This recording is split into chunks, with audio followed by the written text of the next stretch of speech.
Well, welcome to another Friday night. Today I want to talk about, and over the next couple of weeks, one of the realities of parenting is realizing that your child, when it comes into the world, is going to be exposed to all kinds of cultural lies through the media, through going through school, through just living in our culture today. And then you realize that as a parent that you probably grew up with some lies yourself as part of your family system. And so you realize that part of parenting is helping your child separate the truth from the lies, helping them identify or deconstruct the worldview that's put upon them within the culture, within the family systems, and see the parts that are lies that aren't healthy and begin to understand what the truth is. And so that's what I want to do over the next few weeks, is really explore some of the half-truths and lies that we believe, adopt, accept, assume are true without even really giving it a whole lot of thought.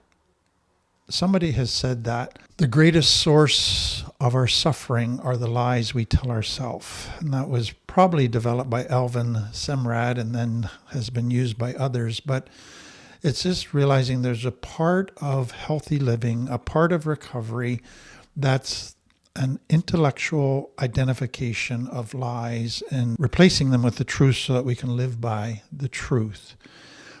This, to me, is so big in recovery when it comes to reparenting, because children from complex trauma not only have the cultural lies, not only have family system lies, but they also have all kinds of other lies that come out of complex trauma. Lies that they had to kind of believe as the truth because that's how they survived, because that's what was true in their world with unsafe people. And so reparenting means there's hundreds and hundreds of different lies that I don't even realize I'm believing, that are in my subconscious level, that I now need to begin to identify and replace with the truth. Now that's a lot easier said than done, because most of these reside at the subconscious. Most of these, based on our history, have been true, so our limbic brain still is operating on them. And so it just presents all kinds of challenges for people in recovery. And that's why for many an important element of their recovery journey is transforming their thinking, deconstructing and becoming aware of all of the old thinking, and then replacing it with the truth. So where I'd like to start is, how does a child develop a belief system? So if a child comes into the world as basically a fairly blank slate in a lot of areas, with that internal intuition that people should be treated as equal, that you should treat others the way you want to be treated, kind of that love instinct, how do they develop beliefs that would go against that go beyond that? And so I think there's a bunch of different ways that we develop our belief system. But the first one is it's through a child grows up with parents and they're the authority figure to the child. They trust them. What they say, they assume is true. What they do, they assume is operating on truth. And so the child begins to form their belief system, their worldview, basically as a mirror of their parents' belief system and worldview. And then if they find somebody in authority, like a teacher, a coach, that they really like and respect, then they want to adopt their belief system to that person. And so the child is always basically adopting the belief system of those they respect or those in authority. And so if you look at a child in complex trauma and they hear, never let people see you cry, only weak people cry, big boys don't cry, then they go, oh, okay, crying is bad.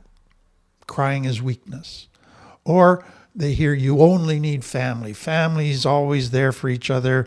Blood is thicker than water. And even though something in their gut is saying their family is not always there for them, they need other people because their family doesn't have their back. They hear that enough and it's driven into them and they start to believe it. That gets added to kind of the power of what they hear is if the parents then punish them. So if they cry and the parents say only weak people cry and then punish them for crying, well, now you have an extra incentive to not believe that crying is okay, because it will result in more pain. You will get punished. And so that becomes an extra motivation to believe what the parents are saying. So this is, to me, an important observation at this point. What I've said for a number of years is that one important thing to understand about complex trauma is there's an element of gaslighting that goes along. The child's instincts, the child's gut tells them what the truth is, but the parents are saying, don't trust your thinking, don't trust your gut. This is the truth. Even though the child has a bit of cognitive dissonance and says, no, I don't think that's the truth. But the parents then punish the child. The parents keep making the child doubt themselves. The parents keep indoctrinating the child until they adopt that belief system that is really lies. But the child then gets to the point where they go, this is the truth. So there's a subtle process of gaslighting within complex trauma that's so important to understand. And it always breaks the child down, gets them to not trust themselves, and it leads to adopting lies as the truth. And that is so sad. So then beyond just what they're taught and what they're told, they also see the role models of their parents. So if they see a father who's a workaholic, they begin to go, oh, okay, this is the right value system to value work, to work all these hours, to not rest, to not have fun, to not value relationships as much as work. They begin to believe that that's the way their life should be. If they see a father who's always justifying his anger, always blaming other people for his anger, they begin to believe that it's not my dad's fault, it's everybody else's fault. And so that now when they get angry, they go to that very same tendency that it's everybody else's fault. And then if they see, let's say, a mom who's super negative about everything, they begin by their mother's role model to mirror their lives after that. They become negative. They justify being negative. And then they see their parents' different coping tools, whether it's isolating, whether it's alcohol, whether it's food, whether it's shopping. And they hear their parents' justifications and they see that it makes their parents a little bit happier for a little while. Then they go, okay, these are the ways to handle stress. These are the ways to handle problems. And they start believing those very same things. So role models have a powerful influence because it's not what you're taught, but the parent's behavior is saying this is the way to live. This is the way to deal with issues, to be happy, etc. And so the way the parents live, their role model reveals a value system about what makes a person happy, a value system about what true success means, a value system about the best way to meet your needs. And so if they have parents who are all about possessions, having the perfect body, sex, image, party, then they go, okay, this is what's important in life. I need to make sure I have lots of toys. I need to make sure I have really good position. And it seems true because their parents seem to get respect. Their parents seem to have an easier life than others. Their parents seem to get away with things that others don't. Their parents seem to get their needs met better than others. They don't see the long-term consequences. They just see the immediate stuff that's happening in their parents' life. And they don't listen to that, yeah, but somebody's being hurt. Something's not, my parents aren't really happy. I can sense that. There's a lot of stress and anger. They're buying into their parents' value system. And they're believing that that's what they should build their life on. Another way this value system shows up is what the child then gets validated for. So if the child basically is rejected, or neglected, abused. The child feels really shame, don't feel valuable at all. But then the parents say, you're so pretty, you have such a wonderful body, you're so smart, you're so athletic, you're so funny. And then they go, oh, I don't have value inherently, but this is what gives me value. So now I need to base my life on staying funny, keeping the perfect body, always being the smartest person in the room. And then that becomes what they believe is what gives them value. There's an element of learning that is experience. So just think of the consequences we have for bad decisions. So you touch a hot stove, you get burned, then you learn. Then you learn that hot stoves don't touch, and that becomes part of your belief system. Or it could be you try to connect to your parents and you get rejected. You share some deep, vulnerable stuff with your parents and they blab. Now what are you believing based on your experience? Don't be authentic. Don't open up to anybody. Don't try to connect. Now you're believing lies based on your experience, because the consequences of doing the right thing with unhealthy people was a lot of pain. But you didn't know that it was because there was unhealthy people. You just thought, don't do these things because they result in pain. And that sets up a faulty belief system. Let me take this further. Every child also has kind of that conscience alarm system that is always monitoring your behavior based on, does this match love? Does this treat others as equals? Does this treat others the way I want to be treated? If it doesn't, I have pain, some guilt, something bothers me. This isn't right. I'm acting inappropriately. And that's a healthy system to guide us to the truth. But what happens if the parents mistrain that alarm system? And now the parents say, if you relax, you're being lazy, you're being selfish. If you say no to me and you take care of yourself, you're being selfish. You're being a bad person. Now the child, every time they go to do something healthy, they feel guilty. Because their parents mistrain their conscience, they feel a sense of guilt, but it's really a false guilt. And that then trains them that the truth is never take care of yourself. Never put your needs as equals to anybody else. Never meet your own needs. That's selfish. That's lazy. Wrong definition of truth again. They end up with lies. The final one is, and we've talked about it, we learn from our peers and the culture. So if everybody in our peer group is doing certain things and justifying it and getting away with it, we begin to kind of go in that direction. If everybody in culture is saying that only the pretty girls are the most acceptable girls, we start to just put more and more emphasis on prettiness of body, not character.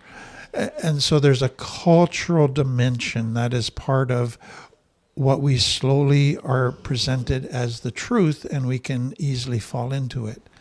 And so what I want to do in the rest of our time is explore some of the cultural teachings, some of the cultural cliches, some of the stuff we grew up hearing that could be partly true, partly lies, could be all lies. But what makes it attractive is it sounds good. It sounds noble. It sounds like there's some truth here. And so we buy into it. And then we take it too far. We don't kind of distinguish the truth from the error within the cliche. And pretty soon we can end up in total error. So let me just give you the first one I think you'll catch on. Many of us grew up hearing, time heals all wounds. Now, if you think about that, there's some truth in that, but there's potentially a lot of error. So let me explain.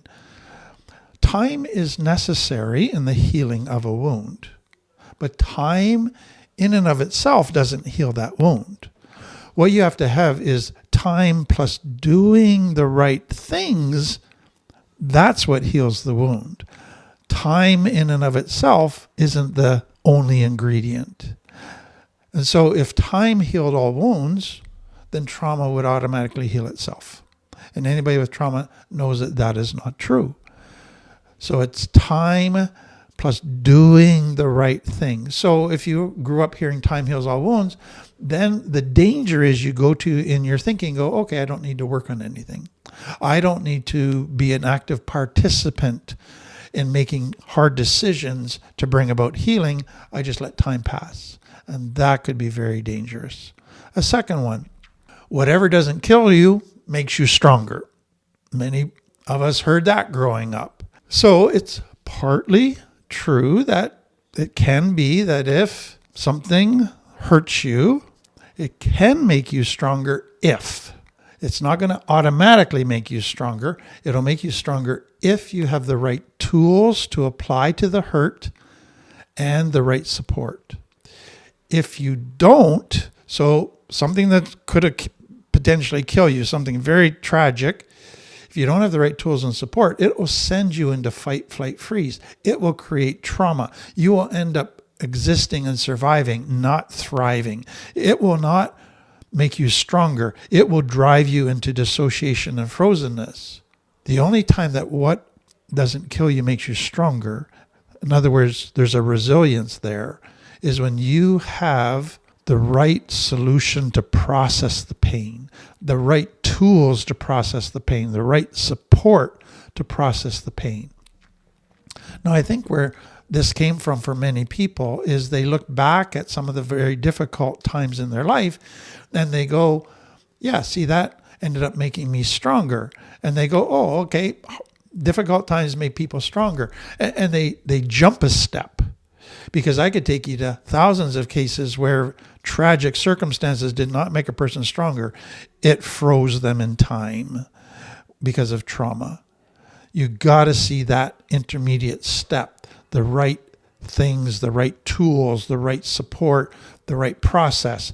Then true resilience happens. Then people can thrive. Then people can grow from that very difficult situation. There's another thing I think that often people confuse this statement with, and that is they look back in their life where they were kind of going along, making bad decisions in a rut. Things were gradually getting worse, more and more empty. They were kind of stuck. It was a difficult situation that motivated them to change. It was a difficult situation that was the catalyst to bring about growth. And they go, see, difficult situations, that's what the answer is. And again, difficult situations, they play a role. But it's only if you can respond to those difficult situations with the right tools and support that you grow. Difficult situations don't automatically bring good results. That's the point. You need connection. You need tools for that to happen. Okay, a third one. You can be everything you want to be if you try hard enough or if you just believe. How many times have you heard that? That's been made famous through movies, etc. So let me just kind of speak to this, because there's two parts to this, again, that we got to sort out. So part one is I couldn't jump in high jump 50 feet high, no matter how much I believed, no matter how hard I tried. So I think at some level we know that this statement, you can be anything you want to be if you try hard enough or if you believe, there's something inherently missing here, because we do have human limitations. It's humanly impossible to jump 50 feet. It's humanly impossible to go 24/7 for 2 months straight without food or without sleep or without water. We have a body that has to be taken care of, that has limitations. It can't be Superman. We know that.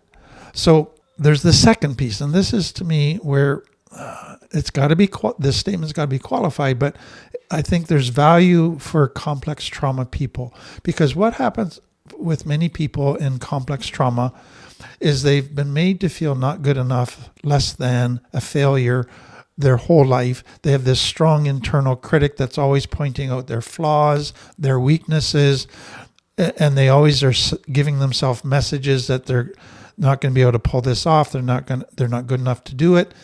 And so they get locked in this prison of don't try anything new because you're going to probably fail. Those are the people who need to hear, you know what, if you probably tried harder or believed in yourself, you could probably do it. And so many people from complex trauma don't think they're capable, are afraid of failure, or they only stick at stuff if it's fun. As soon as it gets to be too hard, they quit. These are the people that need to hear a qualified version of this that says, hey, what limits you is not healthy human limitations that limit everybody. What limits you is a second layer of limitations that are self-imposed prisons based on faulty beliefs that you're not good enough, that you're going to fail at everything. Those need to be challenged. You need to start understanding who you are and believe in it. You need to understand your capabilities and limitations. You need to understand that you have to work hard at stuff, not just when you feel like it, but consistently. That's what brings results. That then helps people. Number 4, sticks and stones will break my bones, but names will never hurt me. I always kind of get upset at that and laugh at that almost at the same time. Because I've worked with thousands and thousands of people who've grown up with verbal abuse. And I've had many of them tell me that they would rather have had physical abuse than verbal abuse. That verbal abuse actually hurt more. So physical abuse, yeah, it hurt physically. And there was an element that it hurt emotionally. But verbal abuse, it hurt to the core of their emotional world. It hurt to the core of their identity. There was a pain from verbal abuse that went way beyond sticks and stones physical abuse. Number 5, always look on the bright side. Again, to me, this has to be qualified. There's value when you're in a difficult situation to back away, because all you're seeing in that difficult situation is negatives. You're getting a tunnel vision of problem after problem after problem. And it's valuable to back away to a more objective perspective and see some positives, to see some opportunity, to be somewhat optimistic based on facts. There's value in that. And that's what, to me, this people from complex trauma would need to hear as a qualified statement of this. And it's when you're kind of in that difficult time and your complex trauma brain goes to the worst case scenario, goes to all the negatives, just fixates on the negatives, obsesses about it, starts to predict failure, you need to back away from that because you're losing perspective. You need to get a more accurate picture of things, of your supports, of your tools, of who you are, of your own growth, and not give into that negative message and begin to see things accurately, and that'll give you hope. And that's important advice. But the phrase can be so misleading because for so many people, what they use this phrase for is to encourage you to not see a situation accurately, to not see the negative stuff, to not see that, hey, I need to get out of here. This is not good. They think that the key to happiness is basically denial. Just put a positive spin on everything. Don't see things accurately. And that's a toxic positivity. That's not healthy. That's setting people up to be disappointed, disillusioned, and to fail. The bottom line to me is that complex trauma can pull people in two directions as far as distortions. They can distort everything by just focusing on the negative, but some, they distort everything by just denying the negative and only wanting to see positive. Both are outworkings of complex trauma. What I want people to see is true growth, true healing. A healthy life only happens when I see things accurately, positive and negative. When I see my past accurately, when I see my present accurately. That means I'm not going to get swayed into seeing more negative than positive when it's actually maybe the other way around. I am going to keep fighting to see things accurately. Any approach to life that minimizes negative, that distorts stuff to only see positive, distorts stuff to see only negative, always will end up with problems. Number 6, blood is thicker than water. And again, there's some truth in it, but it sure can be misleading and it needs to be qualified. So there is a sense in which we are born with a natural loyalty to our family. There's something there, that there's a connection biologically that we just feel this loyalty to them because there is blood. But I think the phrase gets misused to actually try to create a blind loyalty. So many children in complex trauma, they realize that their family is very unhealthy, their family is abusive, their family is lying to them, their family is using them, their family is basically not concerned about them, it's only about their own image, getting what they want. They're just a pawn on a chessboard, and they see that. And they really realize, I'm not going to get my needs met here, I'm not going to get connection here. I need to find people where I can do that. And so that's where this phrase gets misused and goes, no, blood's thicker than water. You only have your family. Family is the only one that's going to be there for you at the end. And it tries to create this blind loyalty. And so what I want people always from complex trauma to see is this. Yes, you do have a loyalty to your family. That's okay.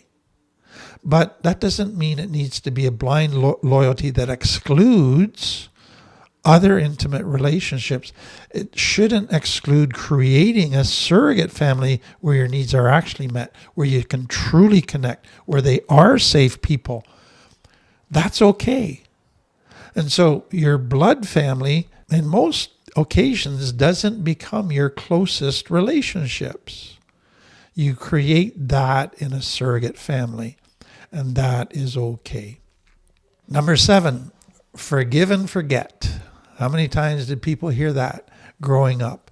And it's like if you forgive somebody, you should just then forget what they've done, never raise it again, never have it bother you again. Just be over it. Just be done with it. So again, there's so much here that gets distorted.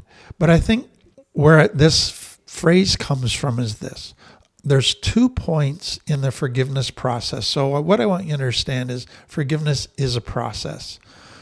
So it starts with making a decision in my cortex brain that I'm not going to take revenge. Now that looks like forgetting, but it's not. It's a decision that I'm not going to take revenge. Then you enter a process where day by day, I'm not going to take revenge, but you let your limbic brain work through the pain of the hurt that happened. Grieve it, be angry about it, be sad about it, be confused, ask questions.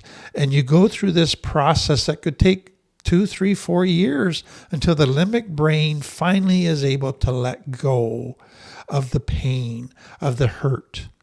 That looks like forgetting as well, but it's not. It's letting go. It's the limbic brain has healed that wound because you've worked through the process well. You've processed the hurt well.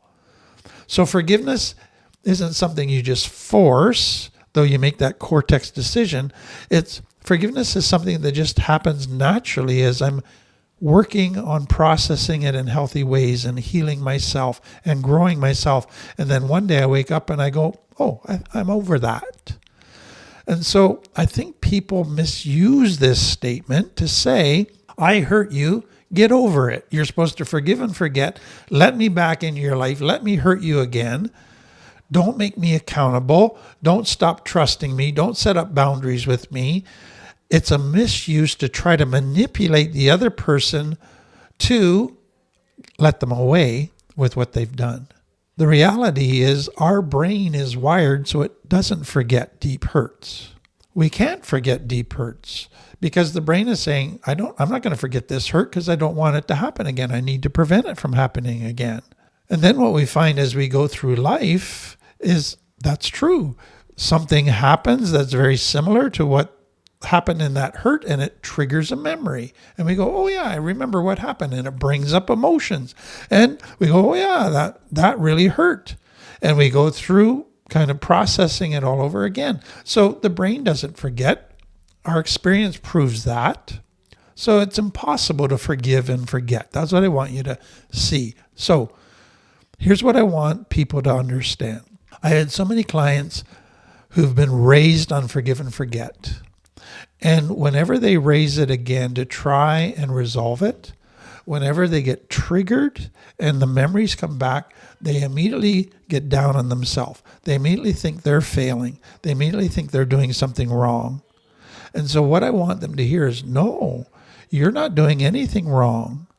It's okay to not forget. You were mistaught. You were given the wrong understanding of forgiveness. Then what I want them to understand is, what do you do when the memory comes back? And all of a sudden the emotions come back as well. So that hurt has been triggered. You may have worked it through very well. You have let it go, but the memories come back. I would suggest two things. Number one, just say, maybe this is trying to tell me that even though I really worked through it well, there's a layer of healing that I didn't quite get to. And now I need to do a bit more work here. That's a possibility. Or, no, this is just a memory. I've done the work. I've let it go. So just make sure I don't feed it. Just make sure I don't start stirring up that memory to a place that gets me in a very angry, bitter place. Number 8, independence is freedom, the highest goal, the mark of success. This is such a big belief in Western culture. Everybody is freedom 55. You want to get to a place where you don't have a boss, where you can do whatever you want, where you have the money to have this lifestyle of ease, of comfort. Then you'll be happy. That's the greatest mark of success. That's the greatest path to happiness. So again, what I want people to see is, yes, it's wonderful to have some financial independence. It's wonderful to get to a point where you can have some travel and some luxury and a bit easier life. That makes life easier and more enjoyable, and to have those pleasures. But that's not the key to happiness. It's connection. It's meeting your 12 needs in a healthy way. Then where I think some people take this statement is that I need to get to independence, which doesn't just mean financial independence. It means I shouldn't need anybody. That needing others to help me, that needing others if I have a problem is a sign of weakness. That the sign of strength is self-sufficiency.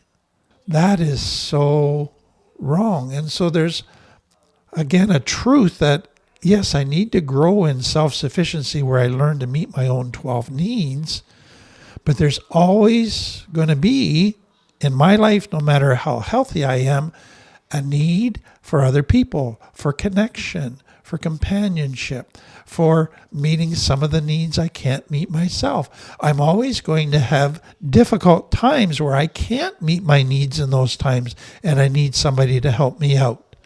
That's not a sign of weakness. That's a sign of healthy. And so, again, it's a statement that sounds good that's been misused. So we were made for connection. That is the bottom line. We were made that we need other people. Yes, we need to grow to meet our own needs, but we're always needing connection and other people. Number 9, good things come to those who wait.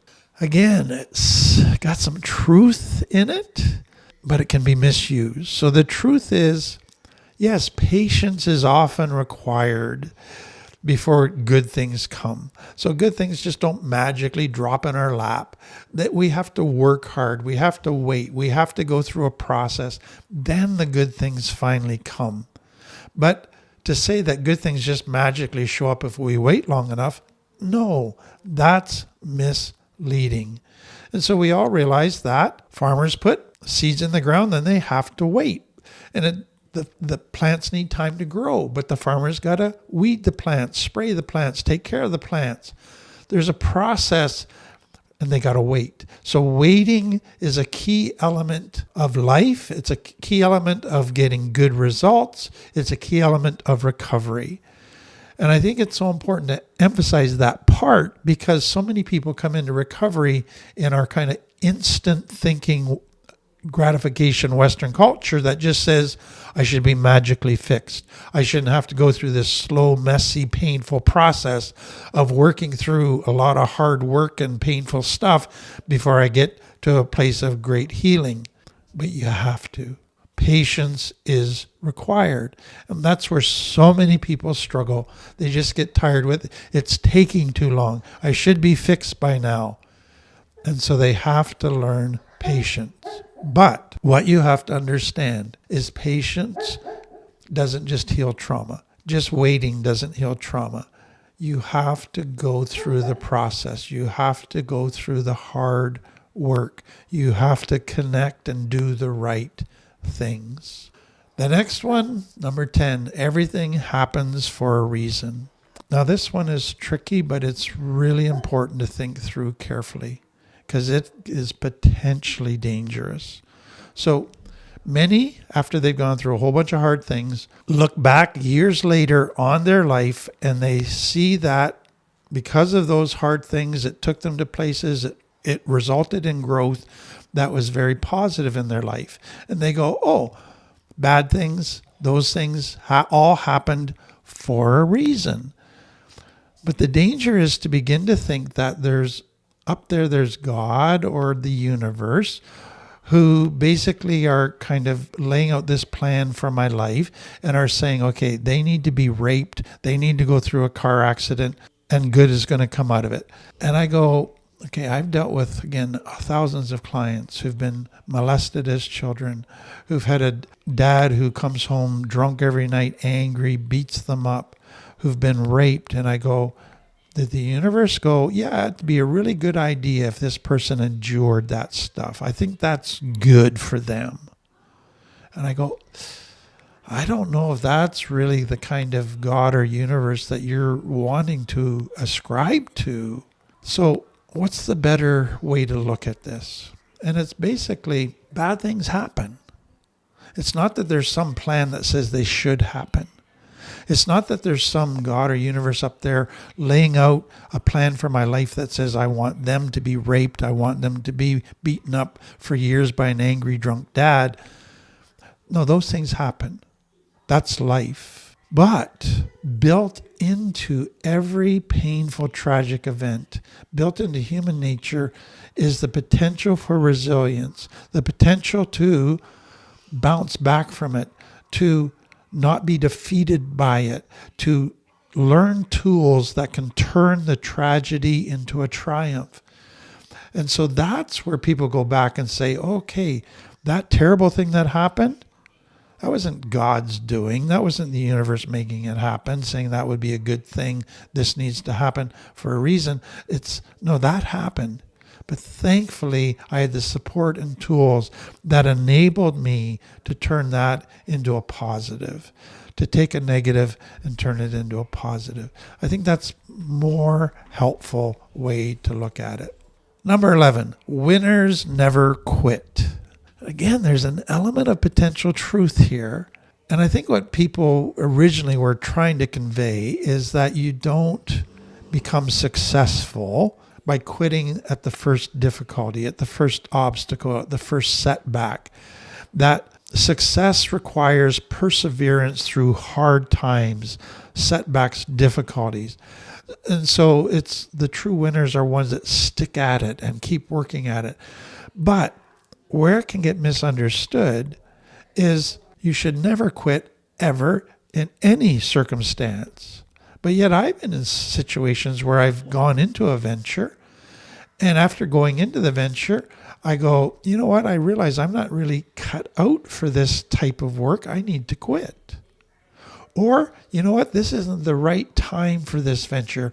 The stuff's not coming together properly. We need to stop it now, and maybe down the road, the right time will come and we can try again. So there is a time when quitting is appropriate. So where this phrase to me gets misused is with people with deep shame issues that come out of complex trauma. Because what the deep shame issue says is if you quit, you're a failure. So you can never quit because then you're going to look bad. Or you can never quit or else you're going to make your family look bad.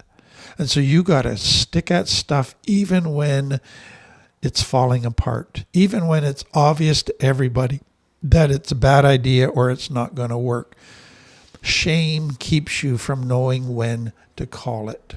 Number 12, busy means important. Or you might have grown up hearing you can always tell a successful person because they're the ones who are always busy. And again, there's potential truth here, and I think there's error. But I think the original intent of this is there's great value in hard work. That if you're going to be successful, you got to learn to work hard. No problem with any of that. But this phrase can be misused because one can work hard for all the wrong reasons. And people from complex trauma know that. So many people coming out of shame with complex trauma is I don't feel I have any inherent value. So I'm going to get my value by being a workaholic, by do. I'm going to be a doer, not a human being. And so they get their value from constantly being busy. That's doing it all the wrong way. It gets them respect from validation from others, but now their sense of value is dependent on that stuff. Or you get people who think that the way to happiness is lots of money. And so they develop this greed, this pursuit of money as the means to happiness. So they work, trying to get more and more money. That's being busy for all the wrong reasons. And then what you begin to realize is that those that work and are always busy, they're keeping themselves in their sympathetic nervous system and are not allowing their parasympathetic nervous system to come in and do its necessary job of rest and healing in the body. And so it begins to affect their immune system. It begins to result in burnout. So I'm all for hard work. Recovery requires hard work. But becoming healthy means hard work balanced with the appropriate rest and fun. One final one. Just be yourself and everybody will like you. Some of you may have grown up hearing this. Yes, it is important to be authentic. That's what that's trying to say. But the phrase, and everybody will like you, that's the issue.